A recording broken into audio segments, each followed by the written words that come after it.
নিজের বাপকে বাপ বলে না, নিজের বাপকে বাপ বলে না, শ্বশুরকে যে আব্বা কয়। মার কপালে ভাত জোটে না, শাশুড়িকে আম্মা কয়। মার কপালে ভাত জোটে না, শাশুড়িকে আম্মা কয়। কবি বলল, মা তুমি কে, কিসের আবেদন? আমি এই জন্য আসলাম, আমার স্বামী বড় অসুস্থ, আমার স্বামীর জবান বন্ধ হয়ে গেছে, আমার স্বামী কথা বলতে পারে না। ওগো নবী, আপনি দোয়া করলে আল্লাহ মনে হয় ক্ষমা করবে। নবী বলল, মা তোমার স্বামীকে আমি তো চিনি না। মহিলাটা বলল, হুজুর আমার স্বামী হলো তোমার একজন সাহাবী। জোরে কোন সুবহানাল্লাহ। নবী বলল, কোন সাহাবী? বলছে, হুজুর আমার স্বামী হলো হযরতে আলকামা, আমি আলকামার স্ত্রী। আলকামা কি হয়েছে? ওগো নবী জবান বন্ধ হয়ে গেছে, কথা বলতে পারে না, বড় অসুস্থ। আমি তোমার কাছে একটু দোয়ার জন্য আসলাম। নবী বলে, আই আলী, আই বেলাল রে, আমার সাহাবী আলকামা বড় অসুস্থ রে। ওনার বিবির মুখে শুনলাম, যাও তাড়াতাড়ি প্রমাণ করে এসো আলকামা সুস্থ না ভালো। যতক্ষণ তোরা খবর আনবে না, অতক্ষণ আমি নবী শান্তি পাবো না। হযরতে বেলাল, হযরতে আলী লাফ দিয়ে আলকামার বাড়ি মুখে দৌড় মারল। দৌড়ি দৌড়ি যে দেখে হয় আলকামা বিছনার মধ্যে পড়ে আছে, কথা বলতে পারে না, অসুস্থ শরীর হয়ে পড়ে আছে, কথা বলে না, খালি তাকিয়া দেখে। হযরত বেলাল বলে, আলী রে সব স্ত্রী যা বলছে মিথ্যা বলে নাই, আমরা নবীর মুখে যে কথাটা সাক্ষী দিয়ে দেয়। হযরত বেলাল বলল, হুজুর আলকামার বিবি মিথ্যা বলে নাই, সত্যই বলছে হুজুর। আলকামা বড় কঠিন রোগে পড়ে আছে, নবী গো কথা বলতে পারে না, কিছুই করতে পারে না, খালি তাকিয়া তাকিয়া দেখে। নবী বলো, বেলাল আবার একবার আলকামার বাড়ি যাও দুইজনে। কেন হুজুর এখনই আসলাম? আবার একবার যাও। কেন? দেখো তো আলকামার মা বাঁচিয়েছে নাকি, আব্বা বাঁচিয়েছে নাকি। ওনার মা বাবা যদি বাঁচিয়েছে, আমার কাছে একবার দাওয়াত দিয়ে এসো, আমি রাসূলুল্লাহ আলকামার মা বাবার সাথে দেখা করো। হযরতে বেলাল আলী চলে গেলেন, যে দেখে রে আলকামার বাবা লাইফ মারা গিয়েছে বহুদিনে, তার বৃদ্ধ মাটা বাঁচিয়েছে। হযরতে বেলাল বৃদ্ধ মাটার কাছে যা বলল, মা গো, ও মা আমাকে চিনছেন কি না? বাবা চিনি নাই। মা আমি হলাম হযরতে বেলাল, আমি নবীর সাহাবী, আসলাম কেন? কেন বাবা আরও আসলি? ও মা নবীজি কেন বা তোমার সাথে দেখা করতে চায়, কি বা কথা বলতে চায়, আমি নবীর তরফ থেকে তোমাকে দাওয়াত করে গেলাম। আপনি যদি না যান নবীজি নিজেই আসে দেখা করে যাবে। এই কথা বলি বেলাল চলে গেল। কিছুক্ষণ পরে আলকামার মা ভাবে, রে নবী আমার কোনোদিন দাওয়াত করে নাই, আজকে বেলালের মাধ্যমে দাওয়াত করলো, আমি যদি না যাই নবীর মনে বড় কষ্ট পাবে রে। হযরতে বেলাল, হযরতে আলকামার মা আস্তে আস্তে আস্তে আস্তে নবীজি বাড়ি মুখে রওনা হয়। বাড়ির কাছে দাঁড়াইয়া গেলেন, নবীজি তাকে আর দেখে একটা বৃদ্ধ মা দাঁড়িয়ে আছে। নবীজি ছোটকালে মা হারাইছে, আব্বা হারাইছে। নবীজি ছোটকালে মা হারাইছে, আব্বা হারাইছে। 7 মাস 6 মাস পেটে থাকতে নবীজির বাবা আব্দুল্লাহ মারা যায়। আর 6 বছর বয়স হইতে নবীজির মা আমেনা মারা যায়। আমার নবী এমনই তীব্র, নবীজি আস্তে আস্তে বৃদ্ধ মাটার কাছে গেল, সামনে যে বলল, মা আপনি কি আলকামার মা হন? কলে হ্যাঁ। আসো বসো মা। নবীজি তার বাড়িতে আলকামার মাকে সম্মান দিয়ে বসতে দিল, বসিয়ে পড়ল। নবীজি বলল, মা আলকামা তোমার কেমন সন্তান, কেমন সন্তান তোমার? হুজুর আমার নিজের সন্তান। না, কেমন সন্তান? হুজুর বড় জ্ঞানী সন্তান, বড় বুজুর্গ, বড় আল্লাহওয়ালা, বড় কিতাবের দক্ষতা, এলেমের দরিয়া তার ভিতরে। নবী বলছে, তা বলি নাই, তোমার সঙ্গে কেমন ব্যবহার? মেয়েটা বৃদ্ধ মেয়েটা বলছে, হুজুর আমার আলকামার এলেমের দরিয়া থাকতে পারে, এলেমের সাগর থাকতে পারে, হুজুর ওনার ব্যবহারে আমি মা কলিজায় বড় ব্যথা পাই। এনার ব্যবহারে আমি মা সহ্য করতে পারি না। নবী বলো, সাহাবীরে তাড়াতাড়ি যা, পাহাড়ে চলে যাও। ও সাহাবারা আর দেরি করবেন না, পাহাড়ে যায়া পাহাড়ের গাছ ঠালগুলা কাটিয়ে আনো, আনিয়া আগুনের কুণ্ড তৈরি করো। আগুনের কুণ্ডুর মধ্যে আলকামাকে জিন্দাতে পোড়া দেওয়া হবে। নবীর কাছে বৃদ্ধ বলে, হুজুর, বৃদ্ধকে বলল, হুজুর পাহাড়ের কুণ্ড, পাহাড়ের গাছটাল কাটতে কেন বলেন? ওগো বুড়িমা, আপনার ছেলে, আপনার সন্তান আলকামা যে পাপ করেছে, দুনিয়াতে যদি জিন্দাতে পোড়া দেওয়া হয় তবুও মনে হয় আল্লাহ তোমার আলকামাকে মাফ করবে। মারে, মা বাজি থাকতে সন্তানকে পোড়া দিতে মা দিবে না। নবীর কাছে আরজি করলো, গো নবী, আমি মা বাজি থাকতে আমার সন্তান আলকামাকে পোড়া দিতে দেব না।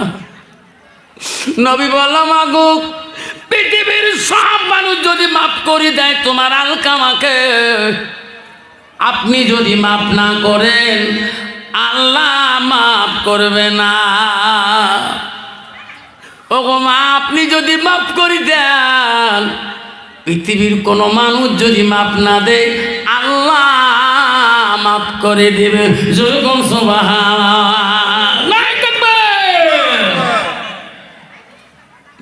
বৃদ্ধ বলে, ওগো হুজুর, আমি তোমাকে সাক্ষী রাখলাম। নবী গো, আপনাকে সাক্ষী রাখি, আমি আমার সন্তান আলকামাকে আমি ক্ষমা করে দিলাম।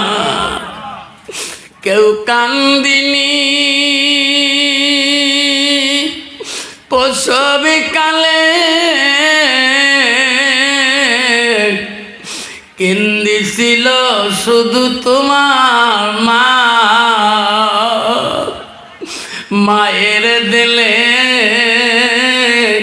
কেহ ব্যথা দিও না।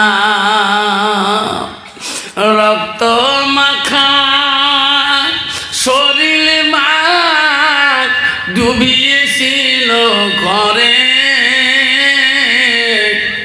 হৃদয়েরই গোপন জিনিস মা মুখে দেয় তুলে। হৃদয়েরই গোপন জিনিস মা মুখে দেয় তুলে। কেউ কান্দিনি প্রসবে কালে, কেন্দেছিল শুধু তোমার মা। মায়ের মনে কেহ ব্যথা দিও না। মানামিটি অতি মধুর, ভুলিও না রে ভাই। মায়ের মতো আপনজন পৃথিবীতে নাই। মায়ের মতো আপনজন পৃথিবীতে নাই। ও মা, তুমি অমর হয়ে থাকো, মোর জীবনে তরে তুমি মা মইরা গেলে কান্দব নিশারাইতে। আব্বা বসুন, বাবা বসুন, দোয়া হবে। আব্বারা বসুন, দোয়া হবে। আব্বারা একটা হাদিস বলে শেষ করতেছি, বসুন, দোয়া করব। বাবা শোনেন, দোয়া হবে। বাবা বসুন, দোয়া একটু দোয়া করে যাবে। আল্লাহ রসুল বললেন, শুনে হাদিসটা, ইজা মাতাল ইনসানু ইয়ানকাতালহু আমালাহু ইল্লা মিন সালাসাতি। নবী বললেন, মানুষের মৃত্যুর পরে মানুষের সদামল নেক আমলগুলা পৃথিবীর জমিনে বন্ধ হয়ে যায়। নবী বলে, ইল্লা মিন সালাসাতিন, তিনটা আমল কবরবাসীর জন্য বন্ধ হয় না। এক নম্বর নবী বলল সাদাকাতুল জারিয়া, যারা দুনিয়াতে মার নামে বাবার নামে সাদগা জারিয়া করবে, দান খয়রাত করবে, নবী বলল তার আমল কবরবাসীর জন্য বন্ধ হবে না। নবী বলল আলমিহি আনতাবাহু বিহি শাইয়ান, যারা এলেম শিখবে অপরকে শিক্ষা দিবে তার আমলগুলা মা শুয়ে শুয়ে পাবে। নবী বলল আওলাদুল সালেহুন ইয়াদুলাহু, নেক সন্তানের দোয়া বাবা মা কবরে শুয়ে শুয়ে পেয়ে থাকে। আব্বারে আসাম থেকে আসছি রে বাবা, সকাল 9টার সময় ট্রেনে চড়ছিলাম নিউ বঙ্গাইগাঁও টু শিলিগুড়ি। এখানে 5টা 5 মিনিটে নামলাম। সারাটা দিন ট্রেনে চলে গেল রে বাবা। নবী বলল 3 ব্যক্তির দোয়া বিফলে যায় না। নবী 1 নম্বর বল, আমার মা বলে না আমার এখনো তোমার পেটে থেকে মা উতলা বাড়িতে আল্লাহর ওলি আসবে, তোমার পেটে থেকে মলন আসবে, তোমার পেটে থেকে মুক্তি আসবে, তোমার পেটে থেকে মা হাফেজ আসবে, কারি আসবে, মৌলানা আসবে, জ্ঞানী গুণী সন্তান আসবে। তোমার পেটে থেকে মা চোর আসবে, ডাকাত আসবে, মদারু হবে, সুদারু হবে। কেন মা হবে? তোমার আমলে ত্রুটির জন্যে। বোনেরা, সে রসুল্লাহ বলছে ও হাসানা ফারজাহা, পর্দা করাটা আল্লাহ তো ফরজ করে দিয়েছে। আয় মা, আর যদি তুমি পর্দায় না থাকো, বিপর্দায় চলো, তোমার পেটের থেকে মদারু সুদেরু জুয়ারু আসবে, আল্লাহর ওলি আসবে না, আলেম আসবে না। তোমার স্বামী আছে। মা বলেরা, আল্লাহ রসুল যখন বাড়িতে গেছিলেন, আল্লাহ নবীর স্ত্রী হজরতে মা আয়েশা সিদ্দিকা, নবীজি 3 নম্বর স্ত্রীর নাম বলছিলাম মা আয়েশা সিদ্দিকা জানহা। ও মা উদ্লাবাড়ি মা, শুনে রাখেন, আয়েশা কে ছিলেন জানেন? আয়েশা কোন বংশের মেয়ে ছিলেন? আয়েশা ছিলেন মদিনার রাষ্ট্রপতির প্রথম গভর্নর খলিফাতুল মুসলিমিন আবু বকরের কন্যা আয়েশা ছিল। আয়েশা আবু বকর 2টা মেয়ে ছিলেন। প্রথম মেয়ের নাম ছিল আসমা, আর দ্বিতীয় মেয়ের নাম ছিল আয়েশা। মা আবু বকরের মেয়ে, আবু বকর মদিনার প্রথম খলিফা রাষ্ট্রপতি ছিলেন। ও মা, তারে মেয়েকে আল্লাহ রসুল বিয়ে করেছিলেন, 3 নম্বর স্ত্রী হিসেবে ছিলেন। কোনোদিন আয়েশা নবীর কাছে অহংকার কথা বলে নাই, তকাব্বরি কথা বলে নাই। আয়েশা যখন নবীজি বাড়ি আসছিলেন, আমার নবীর কাছে আয়েশা মুস্কি হাসি দিয়ে কথা বলছে। জোরে কোন সুবহানাল্লাহ। আসলে কথা বলছে, নবী বলছে আয়েশা রে, আয়েশা আমি বাড়িতে আসলে তুমি আমার গাড় করে কেন চাপো? আয়েশা নবীজির কাছে কাছে চাপি গল্প করে।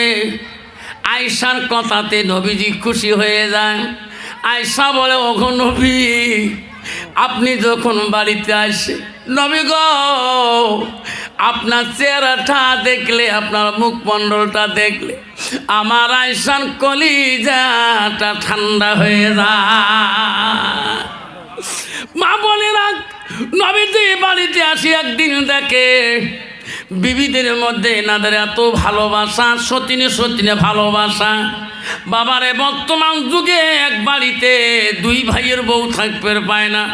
শ্বশুর শ্বশুর মরিবে চাই, ঠিক না ঠিক? বড় বউ অর্ধেক আগ্নের সামতে, ছোট বউ অর্ধেক সামতে। সকালবেলা বুড়ি উঠি থেকে 8টা বাজছে রে, অল্প শান্তিছে বড় বউ আর একটু শান্তিছে ছোট বউ, গুটু সব পড়ে আছে, নেচকাটা শ্বশুরি উঠিয়ে গুয়ে মুতে সব শান্তি নিয়ে যা ওই পাগারত ফেলে দেয়। বড় যা বলে, ও চোখদুলের মা, তোমার 2টা বেটা বউ থাকতে বাড়ি ঝাড়ু দাও কেন? কেন আয়? বড় বউ MA পাস, অল্প সামতে, ছোট বউ BA পাস, অর্ধেক সামতে। আমি তো কিছু পাস না, আমি সব বাড়ির যত জঙ্গল আছে আমি শান্তি ফেলে দে। সেরকম ঠিক না বিটি? মা বোনেরা, নবীজি স্ত্রীর মধ্যে এত ভালোবাসা ছিল। নবীজি বাড়িতে আসি দেখে বিবিদের মধ্যে এত ভালোবাসা, এত আনন্দ। নবীজি মুচকি মুচকি হাসে আর বলে, রে এত ভালোবাসা এনাদের সতীনের মধ্যে। নবীজি দেখে একটা স্ত্রী কোনো কাজে না, নিজের অধীনে চলছে। নবীজি আস্তে করে ডাক মালা, আয়েশা, আয়েশা, ইয়া রাসূলুল্লাহ, কেন? এদিকে আসো, সবাই কাজ করতেছে, তুমি কেন আজকে কাজ করো না? আয়েশা রে, তোমার এই বাড়িতে তোমারও দায়িত্ব আছে, তুমি কেন কাজ করো না? আয়েশা বলো, নবী গো, আমি জানি আপনি এই কথা বলবেন, আমি জানি। ওগো নবী, আমি আয়েশা সকাল থেকে কোনো কাজ করি নাই। ওগো নবী, আমি জানি আপনি বাড়িতে আসলে আমি তোমার কাছে কাজগুলো খুঁজে নিয়ে করব। নবী বলে, আয়েশা রে, আমার কাছে কি কাজ আছে তুমি আমার কাছে কাজ খুঁজে নেবা? আয়েশা আম্মাজন বলল, হুজুর আপনার কাছে কাজ আছে কি? আমার আয়েশার হাত 2টা দিয়া আমি তোমাকে গোসল করে দিতে চাই, এই কাজটা তোমার কাছে চাই। নবী বলে, আয়েশা রে, আমাকে গোসল করে দিলে তুমি কি খুশি হবা? হুজুর আমি খুশি হব। আয়েশা, তুমি যদি খুশি হও, আমি নবী তো বারণ করতে পারি না, বাধা করতে পারি না। আয়েশা তুমি যাও, আমার গোসল করে দিতে পারো। আয়েশা অত্যন্ত খুশি হয়ে গেলেন। সঙ্গে সঙ্গে আয়েশা 2 মস্ক পানি আনলেন, আনি একটা জলচকির উপরে রাখলেন, নবীজিকে আনলেন, হুজুর আমি তোমাকে গোসল করে দেব। নবীজি আসি বসিয়া দিলেন। আয়েশার মনে কত খুশি, আর বলে, আল্লাহ আমি আয়েশা বড় ভাগ্যবতী। আল্লাহ, কোনোদিন এই হাত দিয়ে নবীজিকে গোসলের দায়িত্ব পাই নাই, আজকে আমি নবীর মুখে পারমিশন পেয়েছি। আল্লাহ, আমি আয়েশা পৃথিবীতে এমন ভাগ্যবতী নারী, আমার মতন ভাগ্যবতী নারী আর কেউ নাই। জোরে কোন সুবহানাল্লাহ। আর বর্তমান যুগে কোনো নারী যদি স্বামী দেখায়, বিবি রে আমি বড় কাজে ছিলাম, আমি কুলি মানুষ, মানুষের বস্তা মাথায় তুলে নিয়ে মানুষের কাম করি, পয়সা নি, কত ময়লা, একটু পিঠির ময়লাটা ঘষিয়ে দে, ঠ্যাঙের ময়লাটা ঘষিয়ে দে। হায় রে বাবা, গার ময়লা ঘষা তো দূরের কথা, 1 বালতি পানি ঝুঁকে দিলে কত যে দাঁতের করমড়ি বাজনা আছে না? হ্যাঁ, পানি ঝোঁকা মারাছিস, মরণের গাও ধুবু। কিসের গাও ধুবে? মরণের গাও। স্বামী কয়, তুই মরণের গাও ধুবু? দেখছেন, আয়েশা পানি নিয়ে সামনে রাখলেন। আয়েশার মনে খুশি, তফসির আছে। মা আয়েশা বলছে, আল্লাহ আমি আয়েশা বিশাল ভাগ্যবতী, ও মাবুদ আজকে আমি রাসূলুল্লাহর গোসলের দায়িত্ব পেয়েছি। যেরকম সুবহানাল্লাহ। নবী বলল, আয়েশা আমাকে গোসল করে দাও। আয়েশা নবীর গায়ে পানি দেয় না, নবীর মুখের দিকে তাকায়, বারবার নবীর মুখের দিকে তাকায়। নবী বলছে, আয়েশা রে আমার মুখের দিকে তাকাও কেন? তুমি আমার গায়ে পানি দিবে না? তুমি তো আমার গোসল করার জন্য আল্লাহ। আয়েশা গায়ে পানি দেয় না। আয়েশা বলে, নবী গো, আমি আয়েশা আমার আব্বা আবু বকর 7 থেকে 9 বছর বয়সে তোমার সাথে বিয়ে দিয়েছে। ওগো নবী, আমি আয়েশা তোমার কোনোদিন খিজমত ত্রুটি করি নাই। ওগো নবী, আমি আয়েশা একটা প্রশ্ন করব, তোমার গায়ে পানি দেব গো নবী। নবী গো, আমার একটা প্রশ্ন। কি প্রশ্ন আয়েশা? ওগো নবী, তোমার ছোটবেলায়, তোমার ছোটকালে, তোমার বাল্যকালে তোমার কোনো রোগ, কোনো বিধি, কোনো বসন্ত, কলেরা হয়েছে না? নবী বলে কেন? ওগো নবী, তোমার গায়ে কেন এত কালো কালো দাগ? নবী উত্তর দেয় না। নবী আয়েশার দিকে তাকায় আর কান্দে। আয়েশা বলে, নবী গো কান্দেন কে?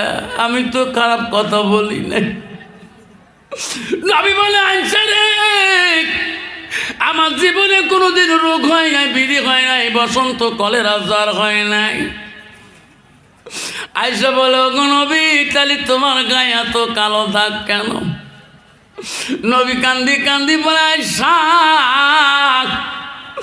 সেই দিনের কথাগুলি মনে করে দিও না, আমি বড় কষ্ট পাই। আয়েশা বলছে, নবী গো কোন দিনের কথা?